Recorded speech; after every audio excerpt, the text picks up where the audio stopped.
It's the manimal. It's the pigeon child.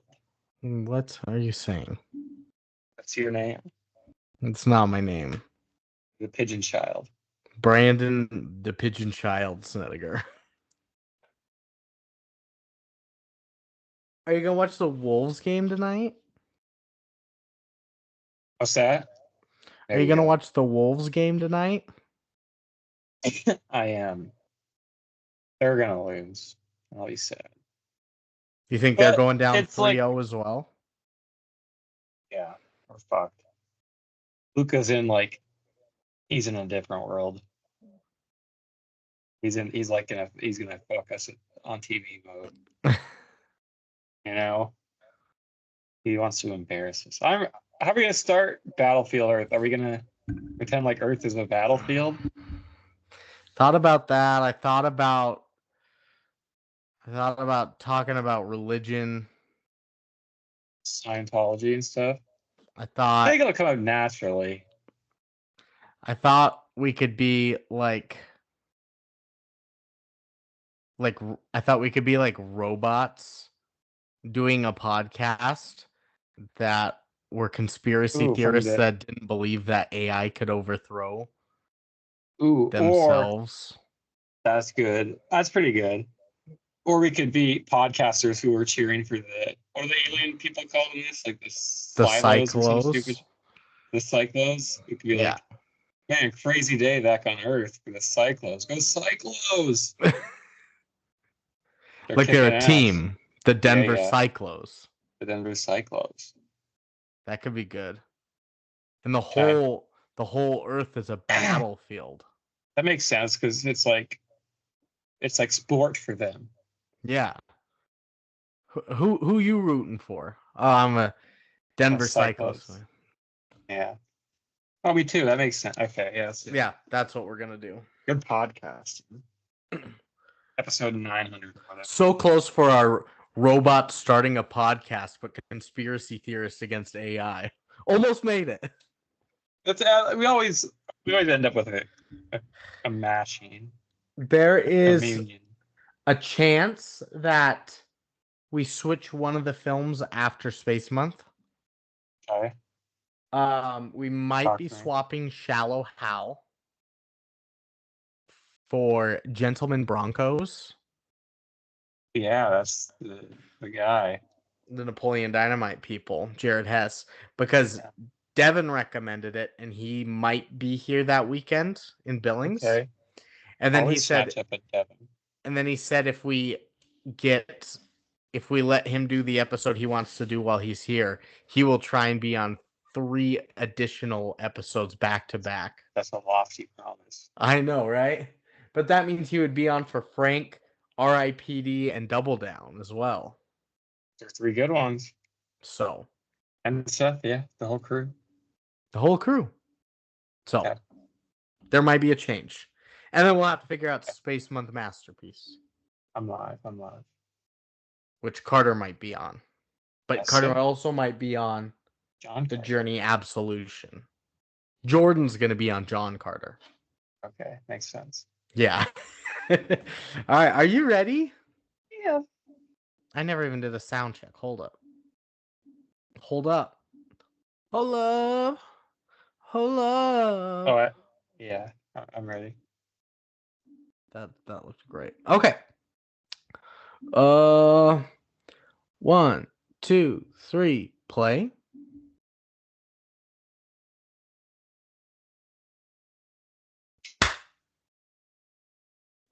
Big day. I got some questions for you. Big fucking day. What questions you got for me? Do you love intergalactic warfare? I do love intergalactic warfare. Do you love the subjugation of other alien races? The subjugation, yes. The segregation, no. I want to put that out there. Do you love the Denver Cyclos? Fuck yeah! Yeah, let's get ready for some Spaceball. Oh, this is our podcast covering the ongoing offensive campaign by our beloved Cyclos, billions of miles away on Earth. It's Earth. You know, we're not here. We're on planet Cyclo, but it's a battlefield and it's all Earth and it's spaceball time. You see that boy, Jeklingle Daganga? He's going crazy down there. Jeklingle Daganga really rose up to the situation here in the spaceball playoffs on Battlefield Earth. I'm telling you right now.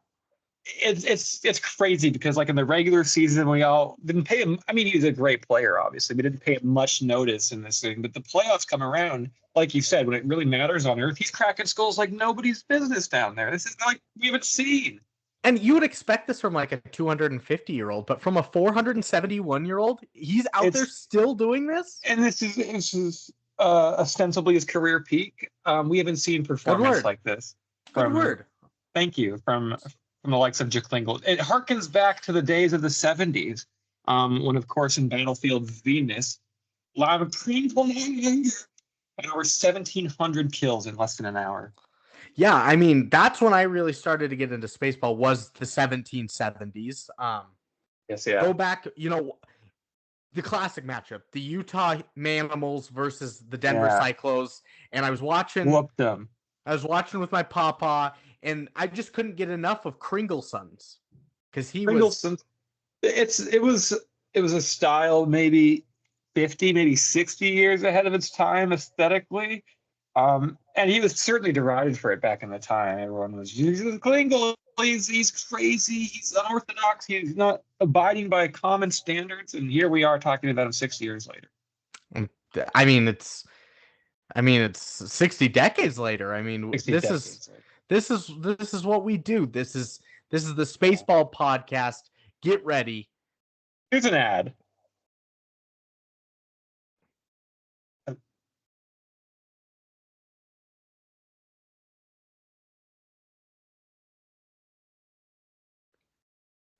And then the ad is our podcast, The Good, the Bad, and the Movies. That's meta. That's good. I've been doing some writing lately with like 3 or 4 layers of authorship inside of them, so it's nice. You also saw Furiosa. I did. That was excellent. Amazing. Harrowing. Beautiful. I'm so happy. You gotta go. I got my hair cut today. Wow. Yeah, thanks. It's good. Yeah. Thanks. Yeah, there you go. I yet to make judgment, but it is quite excellent. Your haircut. Yeah, look at him modeling, so suave, so polished. And just like our Battlefield podcast, you have some preguntas for me. That's what you call them on Planet Cyclos, preguntas. I do have some preguntas. Oh, my glasses are dirty. No, I'm not so crying. Sad. My glasses are too dirty. I can't see you. Little baby boy got dirt in his eyes. My glasses have been sleeping around. They're so dirty and naughty. Ooh, they're naughty. They're fucking. All right, I do have questions for you though. Brandon, okay. Whoops. First question: do you like Dutch angles? Dutch angles. No. I don't know. I mean, of course, they depend on context. Usually, it's a pretty formalistic choice. So, I haven't used that word in 4 years. I don't hate Dutch angles, but I think they have to be picked and done in the right sense. If you're not Dutch, it's culturally inappropriate to use them. Oh, one of us should have been Dutch for the intro. No, of course. And then at an angle. Yeah. We could do the podcast like this. Next question. Do you like Scientology? I think it's fascinating, but no, I don't like anything about it. They worship like lizards and shit. Oh, shit. That's fucking with the camera. Yeah. It was a nice attempt. And my third question. Do you like the space sluts? We're back. I do. Fucking back. I do like we do. Yeah, we do. Because shit. I answered yes to one or more of these questions. Yeah, if any of you guys answered yes to one or more of these questions, you've come to the right place. This is the good, the bad, and the movies. Movies. And we're kicking off our space month. I'm Brandon. And we're kicking off our space month. Brandon. With? And I was gonna preempt it with the number 8 bad movie podcast in America is kicking off our space month. It sure is, baby, and we're going for 7. We're not even kidding. Fuck their skulls. I remember one episode Seth was actually on, and we were joking about what we thought we were, because we said the number 72 movie podcast and bad movie podcast in the nation. We're like, actually, that could be, or maybe Montana. No, we're 8, folks. 8 according to this website metric, and we're climbing because I got the YouTube on my computer at work every day on silent while I teach. Plus, you got the YouTube generation in your classroom. Have them all watch. That's what I was going to say. The last day of school, we're all going to watch these videos, and we're going to put them on 2 times speed, and we're going to minimize them, everybody. Don't look at the content, or Mr. Lawrence will get fired, or Daddy will go. Yeah. We're going to put it on very quietly, 2 times speed, no video. No audio description, which it does automatically. No one talks about the closed captioned artists losing their jobs to AI. Damn, what a job! Stupid. Now they're all just courtroom stenographers. Yeah, Evercourt has 6 of them. Have you ever seen the keyboard that the stenographers use in courtrooms? Of course, yes. They have to type shorthand. There's 11 keys. Yeah, it's shorthand. It confuses me. They're geniuses. All of there them. was somebody in pharmacy school who's taking notes for a class or something. For a class that was for a foreign exchange student, somebody in an exchange program. Yeah. So she was taking notes for him, but she sat right 2 rows in front of me, and I was just watching her pound this keyboard. I was like, "What's going on?" I'm pretty sure my mom knows how to write shorthand. I thought she took notes or something. Really? Like that. Yeah. So you only need 11 or 12 strokes to get the alphabet and shit. Your mom, because it was when your mom was younger. She wrote it out shorthand. Yeah, and that is a required language of the court for some reason. Weird. But yeah, it's a note-taking technique. Well, if you like shorthand writing and stenography, you've come to the right place. Yeah. The good, the bad, and the movies. And this week we watched, kicking off our space month, a film from the year 2000. From the year 2000. Battlefield Earth. Also known as Battlefield Earth, the saga of the year 3000. Which is it's stupid. It's 1,000 years later. In the turn of the century, we survived Y2K, and to celebrate, the world sat down and watched a movie. Exactly. And that's what we do here on this podcast. Now, before we dive into it, our ad's back, guys. Thank goodness. Keep paying us. Anybody remember the name of this super successful firm? It's Emergence Divestus. Yes. And do you remember their full ad? They're where religions roam free in the heart of the big sky. Yeah. I think I got it backwards. That's as far as I remember. Because I'm not affiliated with the company. Well, you did great. In the heart of the big sky country, where religions roam and secrets thrive, there exists a force, unseen yet powerful, introducing Emergence Divestus, where money meets mystery and transactions transcend the ordinary. We're the guardians of wealth, the stewards of prosperity, operating silently yet efficiently, ensuring the flow of capital remains unimpeded. It's proudly American and fiercely dedicated to our nation's success. From the gridiron to the boardrooms, from Main Street to Wall Street, we stand ready to serve. Join us in shaping the future one transaction at a time. Emergence Divestus, where every dollar finds its purpose and every secret remains safe. That's brilliant. Gives me goosebumps every time. It's so patriotic. I don't know about you, Brandon. I despise it when my capital is flowing impeded. Oh. So thank God for Emergence Divestus. And when my secrets aren't safe? Oof. That's might as well be telling your secrets to everyone. Police, your mistress included. Yeah, because then it's not a secret. So fuck you, people. Emergence Divestis. That's where it's at. And again, we have no affiliation with this company. They're sponsoring it. And the reason why we have such great video and audio content and resources. And we're slowly but surely building our library of all of our film references that we've ever said on this show. We're documenting them, and that's thanks to Emergence Divestis. Yes. So, thank you, Emergence Divestis. Let's get into this podcast. Do you have a beer? I don't have a beer. No, I don't. I don't really like beer, which is like largely the hook of this show early on. Yeah, early on because we were too afraid to do it without being a little tipsy. That's true. And now it's a crutch that we've healed from that we no longer need. It's fun sometimes to indulge with a little bit of the Satan's tears, if you will, or the wacky tobacco, if you will. But no, I got nothing over here. I have a hydro flask full of strawberry milk. Ugh, that'd be horrific. No, he doesn't, folks. He's on are you cleansing? No. Okay. I'm on a 90-day not water cleanse. Yeah. Anything but water. Anything but it. So strawberry milk fits. Yeah. That's not water. You're right.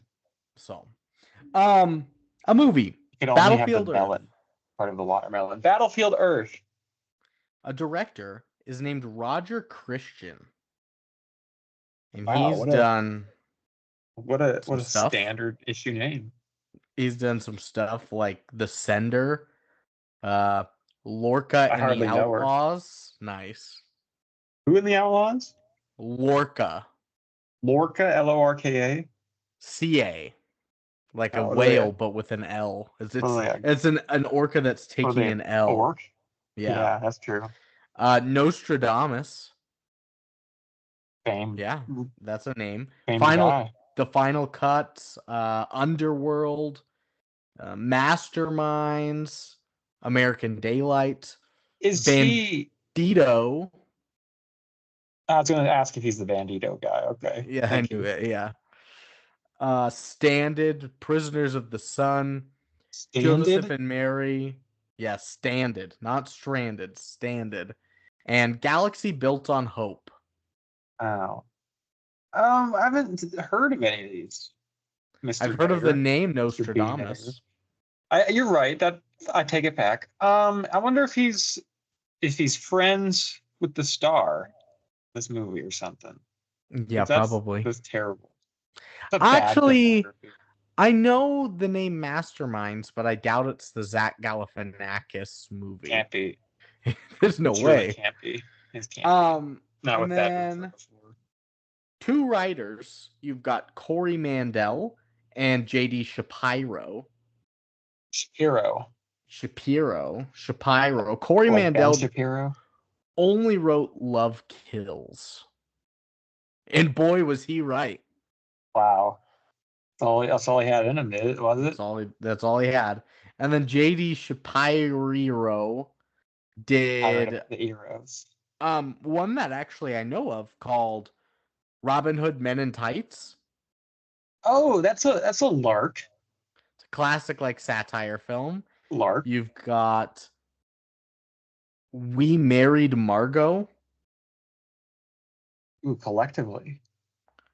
Polyamory.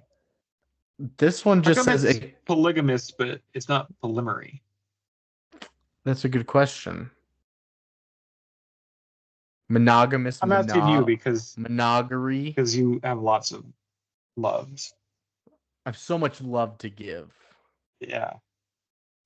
Mostly lots of hookers, it turns out. Almost exclusively. Yeah. But I share some. Yeah. The needy to the poor. This next one that Shapiro wrote is called Extreme Biography Santa. Ooh. Not interested actually but it's X of X hyphen dream. You can't write extreme otherwise. Not interested upon further reflection. And the last one that he wrote was a short film called Juan Hombre. Ooh. Juan Hombre? Yeah. I wonder. Makes you wonder if it's about our little man, If it's little about hero. if it's about the character that Helmut Doring played I think you can surmise that. in the 70s German film. So, Even Doring not started really small. much Probably for our writers best or film. Yeah. directors, There's but a a couple cast. nobodies. Oh, but a cast, he says. Oh, but a cast. You got 3 big ones. The number one. Johnny T. Travolta. Have we sped down Travolta Lane on our podcast? I don't think we have. I don't think he's been on anything yet. Which is crazy. I think he's known for being having a bad taste sometimes. Looney bin guy. Yeah, he's crazy. He's a big Scientologist. I'm sure that'll play into your mythos behind the movie when you get there. But big movie, big star. Tarantino reclaimed him, but 6 years earlier. You've also got Oscar nom too. We should say, John Travolta. You've got Oscar winner Forrest Whitaker. Last King of Scotland, right? Correct. Yeah. Notorious lazy eye. He's fucking sick though. Apocalypse Now. I don't know much. Wasn't he in Lee Daniels the Butler? I think so. I think every black guy was. Yeah. Every black guy in Oprah was in that. And then the other big name, I can't remember what we did with him in it, but all I remember was the one of the user reviews. But Barry Pepper. Barry Pepper, you've got a sharper mind than I. Don't you remember that one user review? It was like, oh my god, I love Barry Pepper so much. Why? I'm so sorry he was in this, but I love Barry Pepper. He makes everything so much better. No, I don't remember the Pepper monologue. You don't remember that? You only remember the J.T. Austin one? Barry Pepper honestly sounds like a reviewer more than an actor. No, he's the guy from like Saving Private Ryan, and he's in. I almost said 8 Mile. I meant to say the Green Mile. He's in True Grit. Barry Pepper. Maybe I'll look him up. He was in Monster Trucks. He was Sheriff Rick. Oh, I hate Barry Pepper. He was the stepdad. Pepper. He's gross looking. He looks like Chris Great sniper in Saving Private Ryan, though. Okay. Barry Pepper. He was Johnny. Barry Pepper. He was Johnny Good Boy Tyler. R.I.P. And then not dead. And then other ones you've got Kim Coates. That's a dude. Kim. His name's Kim. Sabina Carcenti. Michael Byrne. I know, right? Christian Tessier and Sylvain Landry. Ooh, that sounds like a hooper. Sylvain Landry. Great. What about great names? Sabina Carcenti. That's freaking hot. Sabina. Some big names, you know what I mean? Some less big names, some hot that's movies ago. Hotties. Got Johnny T. Big Boy. Maybe they're all subscribers to Elron's philosophy. I think that's the common linkage there. Could be. And then a plot. It's the year 3000 AD, and Earth is lost to the alien race of Cyclos. Wow. Humanity is enslaved by these gold-thirsty tyrants who are unaware that their man animals are about to ignite the rebellion of a lifetime. Of generations, in fact. This is 1,000 years after our lifetime. Correct. Yeah, it never says when the Cyclos came to Earth, but sometime between 2000 and 3000. It seems like a lot of modern culture was still preserved. Yeah. And in some cases, like the outfits, maybe not so. The outfits maybe 300 years past our date. That's where fashion would take us, by my estimations. Yeah. Okay. Battlefield Earth. It's like a big shit. It's a big shit. And Yeah. this is like a kind of a movie you'd be like, okay, it's just a kind of actiony sci-fi movie. There's probably not a ton of history. Like spaceships. There's so much history on this movie. Oh, well, it's from a religious prophet who actually wrote the story. I know that, so we can dive into some of the history, Brandon. It's coming. The history coming. This history is coming in its final season. It's coming in the year 3000. That's right. To give you a test. Battlefield Earth is a 2000 American science fiction film based on the 1982 novel of the same name by Scientology founder L. Ron Hubbard. After Battlefield Earth was published in 1982, Hubbard suggested that a film version of the book was in the works. He gave an interview in February of 83 to the Rocky Mountain News in which he told the reporter, "I've recently written 3 screenplays, and some interest has been expressed in Battlefield Earth. So I suppose I'll be right back in Hollywood one of these days and probably on location in the Denver area for Battlefield Earth when they film it." Hubbard's comments suggest that he saw himself being directly involved in the film's production. And author Stuart Lamont suggests that Hubbard may even have envisioned directing it, having previously helmed different Scientology training films. In October of 83, the film's rights were sold by the Church of Scientology's in-house literary agency called Author Services Incorporated to Salem Public Productions of Los Angeles. 2 films were envisioned, each covering half of the book and tentatively budgeted at $15 million each. The low-budget project soon collapsed, and Hubbard died soon afterward in 1986. Some prophet. Huh? I mean, he died. He sucks. He sucks.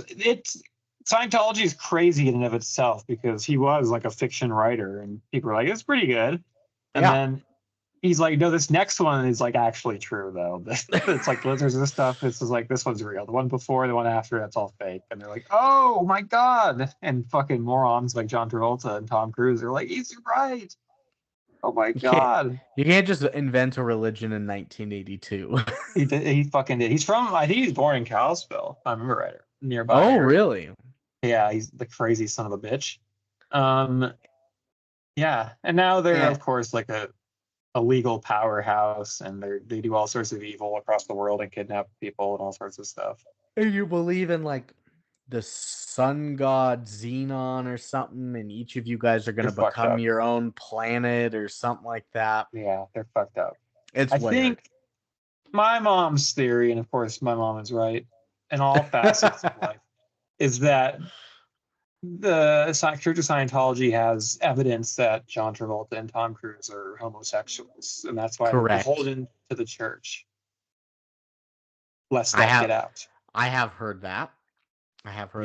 From my mom, I think, after he told her Brown Eyed Girls was about butt sex. Yep, that is also true. It was an exchanging of ideas at the Marbar.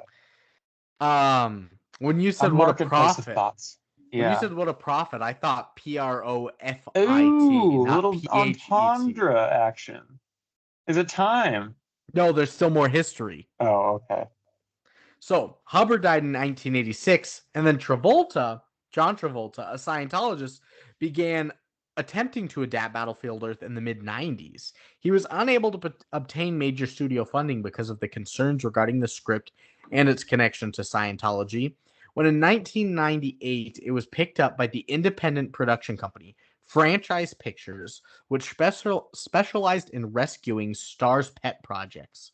Production then began in 1999, largely funded by the German distribution company called Entertainment AG, and Travolta as a co-producer also contributed millions of dollars. He envisioned Battlefield Earth as the first in a 2-part adaptation, as it only had covered the first half of the novel story, but nothing materialized afterwards. Didn't get the sequel. Nope. The Dune Part 2. The Dune Part 2 didn't happen. It could still happen. He's still alive. No, L. Ron Hubbard is dead. Well, on this plane, Brent. Correct. He's a sun god now, so. Or something. Yeah. But profits. It would have been such a good Profits. segue. Are we there yet? We're there. Oh, L. Ron Hubbard, RCP. the miracle prophet. Did See what's this in the movie cupboard. make a profit? Ooh, because it's different spellings. They don't know that. Yeah. What were you gonna say was in the cupboard? Mother Hubbard or something. Mother Hubbard. Well, because you were rhyming cupboard with Hubbard. Yeah. I can see it far into the future, like that telescope Hubbard. Ooh. Hubble.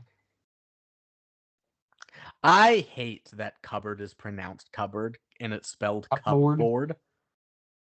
Blame those bloody Brits. Bloody Brits. I blame you, you bloody Brit. I fucking hell. I blame you. Why we have a U Brit in color? I don't. They always want to put a U in everything. Honor. Yeah. Budget time. Well, what do you think this movie cost to make? That is a point of contention, I think, wasn't it? Legally, I'll say $55 million of budget currency. Seth wins. 55 units. No! I would have accepted within 8 of 2 different answers because the listed and marketed budget of the film is $73 million to 73 to 75. However, the investor Entertainment sued producer Franchise Pictures for fraud. Franchise claimed that the budget was 73 to 75 million instead of the actual budget, which on the sheets came out to be $44 million. Shoo! And the budget actually originally was only $21 million. And John Travolta pitched in $20+ million of his own money to fund the film. Where did it all go? Franchise Pictures was then ordered by the court to pay Entertainment $121.7 million in damages, and then it went bankrupt. Damn. I mean, I think the consensus is this happens like on every movie or somewhat. Yeah, probably. Maybe not to this extent, but nearly doubling your budget. That's crazy. I'm glad we have 2 different answers for the budget, and I lost them both. Yeah, you weren't within 8 on either. Down one. 0-2. Sorry. Down 0-2. That's fucked up, Brandon. Like the Wolves. Yeah. Fucked up, Brandon. I'm sorry. What about John Travolta pitching in $20 million of your own money? Where did he get $20 million? John Travolta? That's so much money. Where did you get this money? Yeah. Pulp Fiction, Face Off, Grease. Maybe he had a good run. Maybe it's from the Scientology coffers themselves, maybe. But he didn't make any money, I don't think, on Pulp Fiction or goddamn. It was a low budget film. Opening weekend. This released on my birthday, May 12th, 2000. May 12th. I was 4. Happy birthday. Did you see it? I did not know. Remember, the first one I saw was Mighty Joe Young, the gorilla movie. That's an odd one. Yeah, of course. I'll say opening weekend. They tried to position it for a good summer run. I'll say $20 million. I'm sorry, Lucas. It's 11.5. Oh, 8.5 off. Yep. Can we round down? No. Okay, down 0-3. I down 0-3. I want 11.5. That's bad. Yeah. US and Canada, though. What does that translate to? 11.5. I bet it petered out. Summer movies are hot behind it. 27. There you go. 21.5. Okay. Didn't even get that close either. Really bad. And then worldwide. Seems like a China movie. I'll say 31. It seems like a China movie, but you think it only made 10 million outside of the US? You're super fucking close. It's 29.7. That's pretty good. 8 million Chinese people went and saw it for $1 a piece. So it's a $73 million projected budget, making less than 30 million. Is it? Do you think you might get into stuff like this, that it's like required purchasing for all Scientology members after this? Like, you got to go get this DVD to help out Johnny, or help us out, or you had to go see it in theaters. Maybe that's already a lot of the budget. Maybe you're probably right. And then I wonder if it like is like religious canon at this point as well, or like not even, maybe just like a Scientology tale. You know, it's not like this is actually what happened or stuff, but like it's one of the Bible songs or something like that. Sure. Yeah. Yeah, or like Peter Rabbit or something. It's the Peter Rabbit telling of Scientology. Yeah, that's what Christians do. So that's not a Winnie. That's a moopy. We award movies, Brandon. We do award movies, but it's a bad. We are a bad movie podcast. Yeah, they get a bad movie. Like probably like top 8 bad movie podcasts in the nation. Yeah, and we're coming for 7. There's 5 taglines though. A lot. That's a lot of taglines. And per dollar earned, a lot. Yeah. The first one's just kind of an alternate on the title. It's just a saga of the year 3000. I mean, it's just the subtitle of the title. It's just a continuation. Bad. Next though, prepare for battle. I'm ready. I'm not ready. That's pretty generic. Yeah. Next one, take back the planet. Wow, that's an order. Take it back. Take it back. Those bullies. This has to be the best one. Prepare to go cyclo. That's pretty. Of course, that's something Seth would say. That's cyclo. That's some Seth shit. Night. Yeah. And then this other tagline, I think, is just because of its notoriety of being what it is. It just says it's the worst of all time. Wow. Yeah, I don't think they would promote it as such. Yeah. How does that make it into the official taglines ever? I don't know. It was the first one that popped up, actually. I mean, it's not great. Worst of all time. It's better than Evil Bong guy. It is better than Evil Bong, but not by much. What were we watching? Well, that's what I mean, Brandon. That's if you treat it as like a religious tome, a sort of parable for these psyched out fucking Scientology religious nut jobs, then it becomes a perfect movie. Stop that. Stop that. Tune into 3820 on the YouTube for Brandon to stop that. Don't tune in. My dick was out. Sorry. That's his dick face. Prepare to go a religious tome, like a Book of Mormon. Like Solomon, yeah. Prepare to go cyclo has to be the best of those taglines. It's the most original. American got the best cyclo. Pun. Yeah. Ooh, that's good. That's good. Good tagline. Where were you when the Earth needed battling? Where were you during 9/11? Where were you September 11th, 3001? Ooh. Wow. Ooh. That's when the cyclones crashed into fucking New York. Okay, real quick, because I was watching the movie. There's that scene when all of them are out, like all the man animals, the humans are out in the yard walking, they're all chained up. And then the one spaceship just purposefully flies into like the smokestack, like the chimney or whatever, and just destroys it. Was that just solely a plot device so that Johnny could grab a brick and break out of his shackles? Well, yes, of course.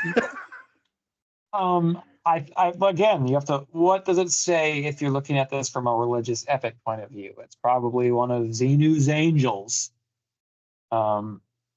delivering Divine sustenance. providence. Yeah. Yeah, but you're right. They had a spaceship crash into the prison, the animal zoo or whatever it was. Yeah.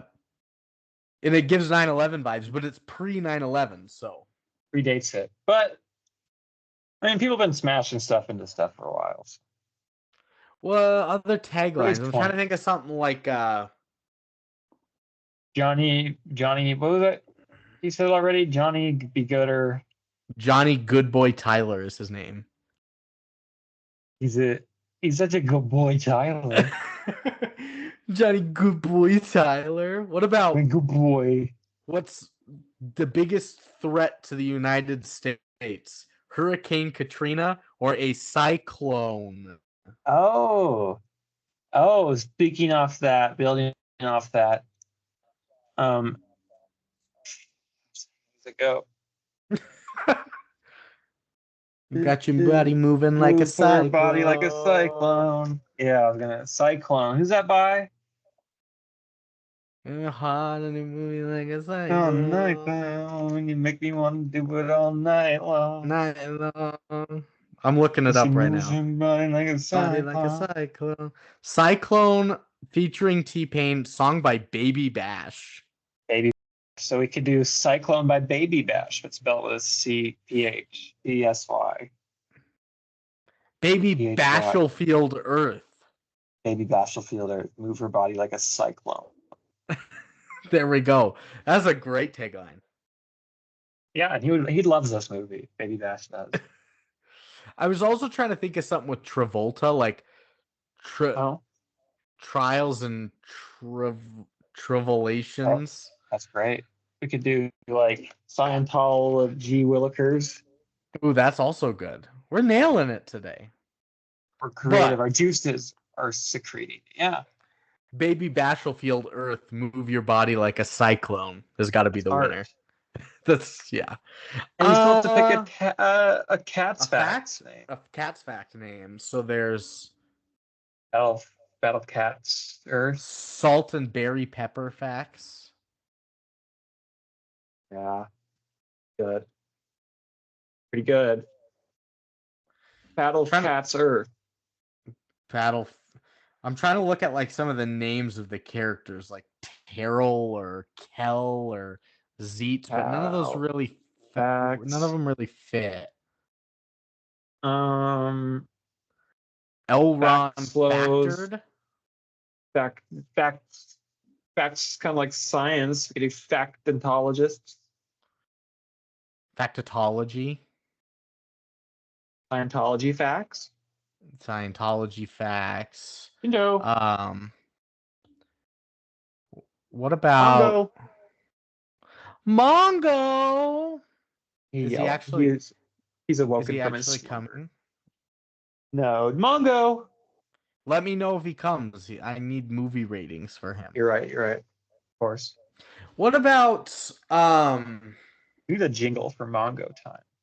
What about Jamie Fax, like Jamie Foxx, but it's Jamie Fax? Yeah, he's got his fingerprints all over this thing.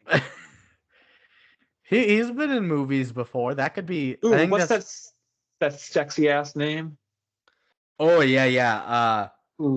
Sabina Carcenti, Sabina Factcenti, Sabina Carfacti. Movie trivia has never sounded so good. I don't love any of these except for Jamie Fax. All right. Well, let's follow your heart, Brandon. Let's go Jamie Fax. Oh, follow my heart. Fax your heart. Blood comes in. Blood is pumped out. The pumping blood out with the left factricle. Yeah. We followed our heart and we got there, baby. The left factricle.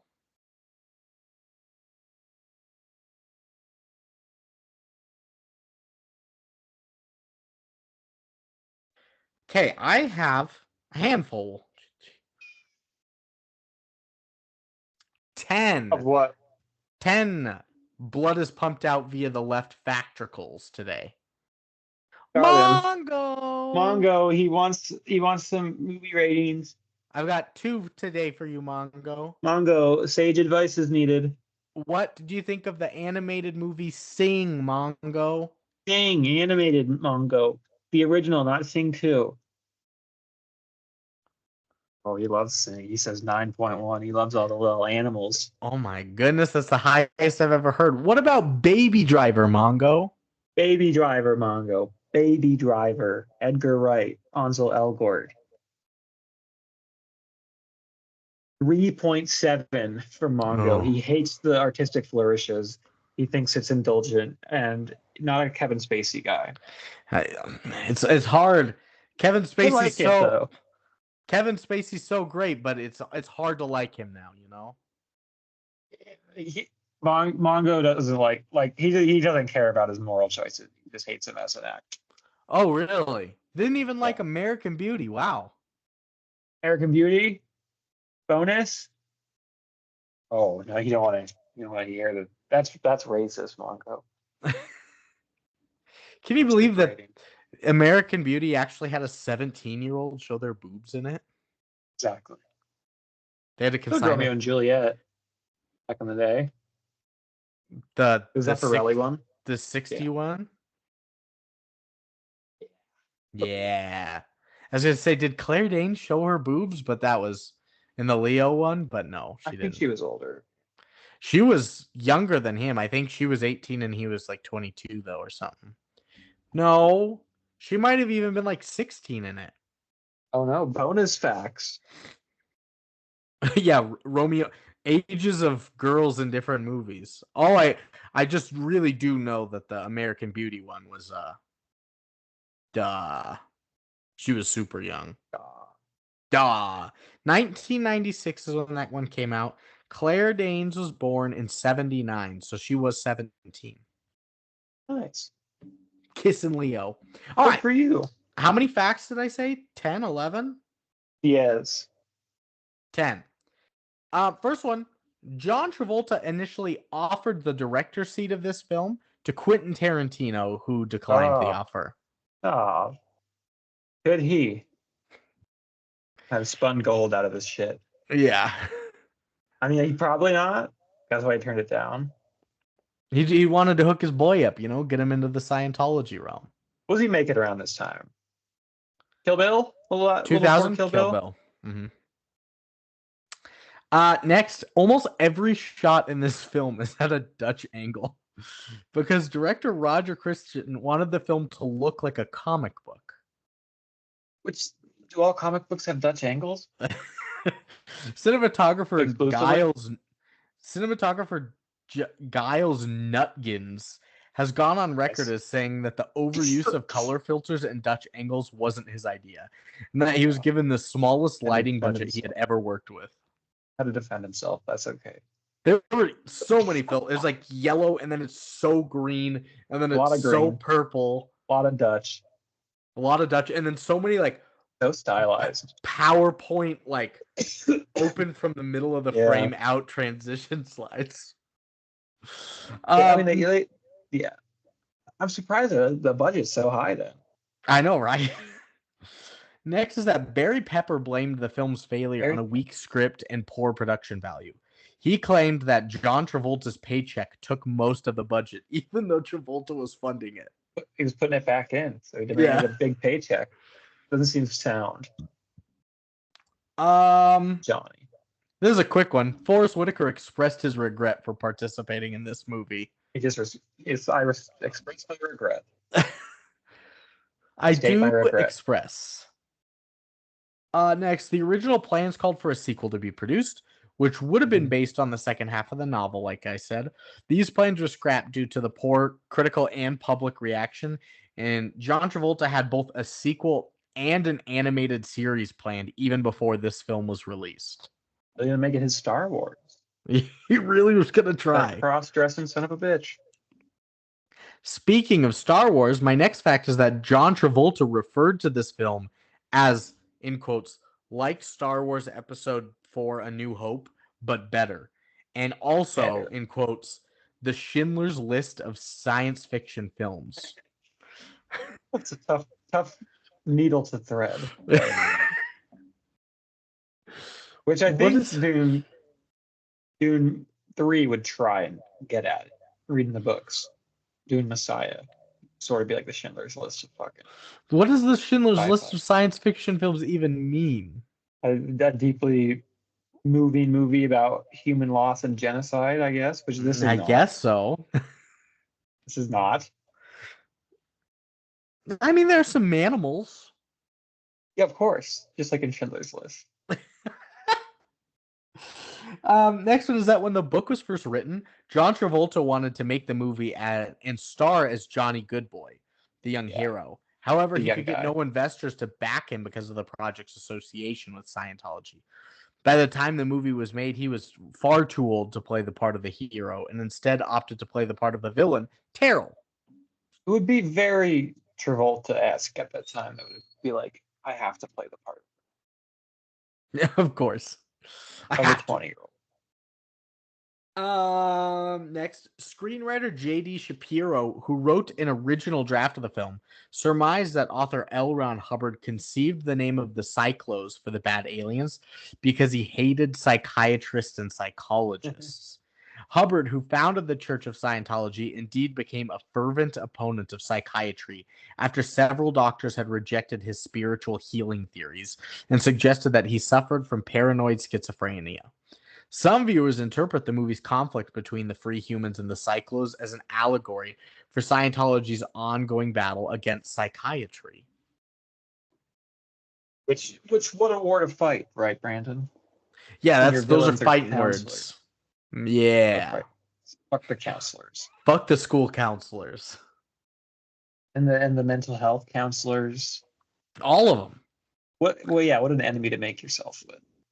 And then my last two, penultimate, is that this ranks as the number 32 worst movie of all time according to IMDb. We do it? Run it. Bigfoot versus D.B. Cooper, number 4. Pretty good. Kirk Cameron Saving Christmas, number 5. Very bad. Deserving. Birdemic 2, The Resurrection, good number movie. 6. Birdemic 3, Sea Eagle, number 9. Good installment. Great movie. Birdemic Shock and Terror, number 12. Great American classic. The Hottie and the Naughty, number 18. Pretty good. Not bad. A Talking Cat, number 22. That's crazy. It's good. The Star Wars Holiday Special, number 23. It's bad. It's an abortion. Bobbleheads, the movie, number 28. Pretty good. Compelling villain. Battlefield Earth, here, number 32. Wow. TBD. The Minis, number 41. The Minis, not as bad as you would think. Not a bad film. Santa with Muscles, number 42. American classic. Santa Claus Conquers the Martians, number 43. I don't remember what our thoughts were on this one.